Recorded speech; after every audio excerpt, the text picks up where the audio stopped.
Njëzbardhje e re asaj që ndodhi pas rënies së regjimit komunist në Shqipëri ka nxjerrë në dritë një të zënë të papritur dhe shumë të bujshme. Sipas hetimeve të fundit, është zbuduar se ish kryeministri Enver Hoxha ka pasur një pasuri të fshehur marramendse brenda shtëpisë së tij.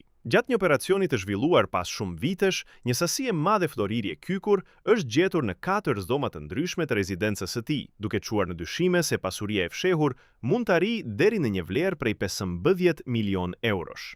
Floriri që u gjet ishte i mbyllur në kushte të fshehta dhe i ndarë në sasi të ndryshme, duke ngjallur pyetje lidhur me origjinën e tij. Hetuesit janë të kujdesshëm pasi nuk ka ende prova të qarta se a është ky pasuri e vjedhur nga populli shqiptar gjatë periudhës së regjimit, apo nëse është fituar përmes burimeve të tjera që mund të kenë pasur lidhje me aktivitetet e pushtetit të Hoxhës. Fakti që kjo pasuri ka qëndruar e fshehur për kaq shumë vite bën që dyshimet për të ardhurat e tij të rriten ndjeshëm.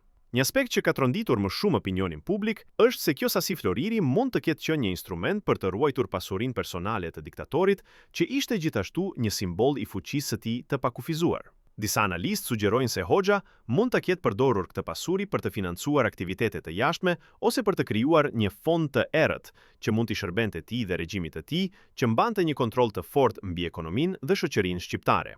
Hetimet po vazhdojnë dhe aktualisht nuk ka një informacion të plot mbi përmasat e pasurisë së gjetur, por ajo që është e sigurt është se ky zbardhje ka tërhequr vëmendjen e shumë qytetarëve dhe ekspertëve të fushës. Disa përpiqen të lidhin këtë pasuri me periudhën kur Shqipëria ishte vendi më i izoluar në Europë, duke sugjeruar se kjo mund të ketë qenë një mënyrë për të siguruar stabilitetin financiar të regjimit nëse do të ndodhte një lëvizje e papritur apo një krizë. Sidoqoftë, ky zbulim ka hapur një sër pyetjesh lidhur me politikën dhe praktikat e pasurimit të udhëheqësve të kohës.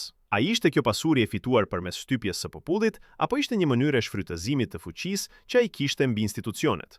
E vërteta ende mbetet e paqartë, por ky zbardhje është një hap i rëndësishëm për të kuptuar më mirë atë që ndodhi gjatë regjimit të Enver Hoxhës dhe për pasojat që ka lënë.